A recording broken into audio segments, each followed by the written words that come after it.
Comment la France, qui était un pays exemplaire pour sa fiabilité en matière d'électricité et qui avait une électricité bon marché, comment notre pays en est arrivé là aujourd'hui? De façon extrêmement surprenante et inquiétante, l'autorité qui aurait dû alerter le gouvernement a laissé fermer 12 gigawatts de puissance pilotable, c'est-à-dire des centrales que l'on met en marche lorsqu'on a besoin d'électricité. Parce que dans un système électrique, ce qui compte, c'est de pouvoir répondre à la demande, et en particulier à ce que l'on appelle la demande de pointe, c'est-à-dire quand il y a beaucoup de demandes en hiver qui fait froid. Il y a eu des alertes, Bernard Accoyer, il y a eu des alertes de la part de techniciens, d'ingénieurs qui s'y connaissent parfaitement dans ce domaine. Pourquoi est-ce qu'on est resté sourd à ces mises en garde de spécialistes? Pourquoi cette chape de plomb? Je crois qu'il faut regarder les choses en face. Il y a eu une idéologie qui a infiltré, qui petit à petit a persuadé l'opinion, qui est rentrée dans des services, y compris les services de l'État, dont certaines associations sont même financées, subventionnées par des entreprises qui elles-mêmes sont financées par les consommateurs d'électricité ou par des services du ministère qui sont financés par nos impôts. Et ils ont imposé une idéologie anti-nucléaire.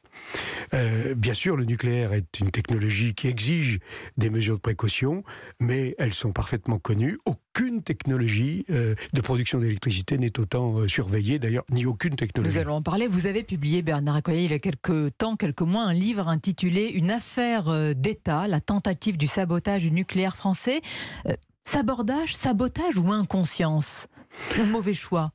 Est-ce que le scénario était écrit à l'avance? Nous avons besoin de savoir, parce que nous vivons une situation compliquée. On nous parle de rationnement, de coupures à venir. Est-ce que le scénario était écrit à l'avance?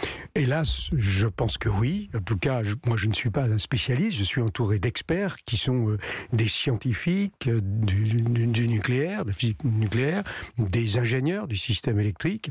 Et ceux-là même s'exprimaient depuis des années en expliquant qu'il fallait garder des capacités de production d'électricité pilotable pour pouvoir faire face à ce que l'on appelle un aléa, c'est-à-dire ce qui se passe aujourd'hui, aux difficultés d'aujourd'hui. Ils n'ont pas été entendus, ni par RTE, qui est l'organisme chargé de l'équilibre du réseau. C'était pourtant son rôle de les écouter. C'est sa mission, effectivement, car ça n'est plus EDF qui est désormais responsable de l'équilibre du réseau. Contrairement à ce qu'on dit, parce que là, EDF a bon dos.